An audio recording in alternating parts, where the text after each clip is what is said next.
Hey, good morning, everybody. It's April the 2nd. That's Thursday. My name is John Collins. I'm Joe's husband.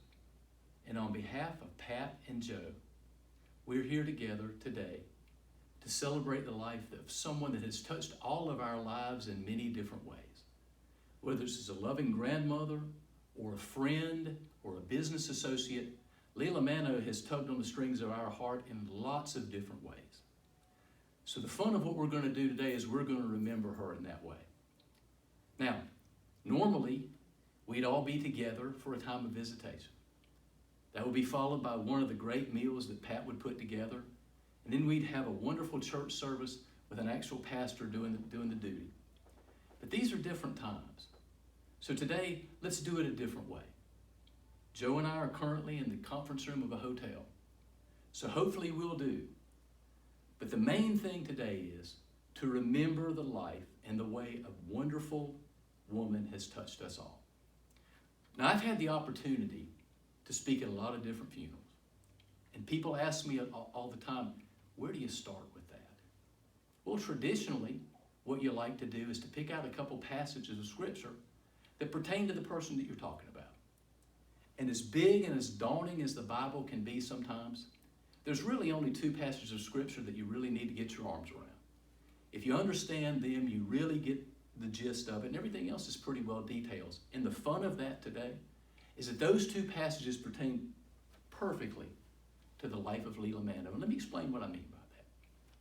The first passage is in John chapter 14. And let me level set for a second. Jesus and his disciples are in the upper room. They're having the feast of the Passover. Everybody who's ever been to school or church or Sunday school has seen that picture. They enjoy a wonderful meal together. Jesus washes his disciples' feet to show them how much he loves them and how much he has a heart of a servant. But the great thing about Jesus is he understood back then that the disciples just didn't know what was next. There was an uneasiness about them. So he sat down with them and he spoke to them very frankly. He goes, trust in God. Trust also in me.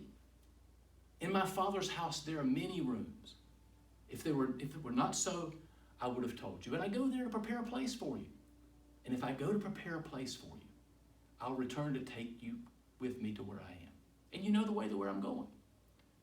See, what he understood is what we all know is coming up at Easter time. Jesus had to be crucified and then resurrected. And what he was telling them was, hey, look, from the first person that was ever born on this earth to the last one, the ultimate goal of anybody's life is to spend eternity in heaven. And he's telling them there's only one way to do that, and that's to have a relationship with me, Jesus. Now, he also understood, and it's funny because the disciples will say funny things in the Bible, because we all know how it turned out, but they didn't.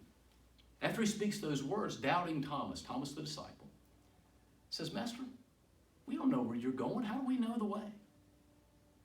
Jesus looks right back at him and he goes, I'm the way, the truth, and the life. No one comes to the Father except through me. And that is a great lesson that Lilla Manno learned. Let me explain to you what I mean by that. Basically, Jesus was telling the disciples, there's only one place to end up, and there's only one way to get there, and that's through me. But he also understood, very much like each of us in this room are, he was talking to people who are practical. These people are people that worked with their hands. Lilla was great with her hands. She was a wonderful seamstress. She and Leonard built their business based on that. Jesus was working with people back then who were fishermen, people who were practical. Don't just tell me what I have to do, show me how. So fast forward to the second passage, and this one really hits Lilla. Revelation chapter 3, verse 20. Jesus tells us, Lo, I stand at the door and knock. If anyone would hear my voice, open the door, I will come in and eat with him and him with me. What he was basically saying, because he understood the culture of that day, and it's very much like the culture you guys enjoy in your family, is you don't invite just anybody into your house and provide a banquet for them. You bring them into your home if they're special, if they're a person of honor, if they're a person of respect. You sit down and do that as a show of respect and dignity. He was basically telling them, I'm here. All you have to do is open the door. Now, I got to share with you a funny story. Let's rewind to the summer of 2000. Joe and I had been dating for a number of months, You know how it happens if you get to be a little bit serious? Okay. She wants me to go home and meet the parents. And I'm thinking, you know what? I know they're going to give me the once over, but hey, a great Italian meal. I'm a bachelor. I'm cooking for myself. It's a great treat. Knock on the door. Lilla answers, ushers me in. And we sit down at that big table that was in their home in Livonia. You remember how Leonard used to sit at the end? So we sit down and Lilla begins to serve. First thing that comes out, big bowl of salad. And I'm thinking, hey, this is looking good. Then she brings out that yummy Italian bread, and I'm winning by the minute. Then she brings out a big thing of spaghetti, and I love Italian food anyway. And she has those meatballs that look like you could play croquet with them. So I'm thinking, man, this is great. So once she clears the table, I get ready to get up, and Jo puts her hand on my knee, and she goes, look, she's just getting started. So I think to myself, okay, what does she mean?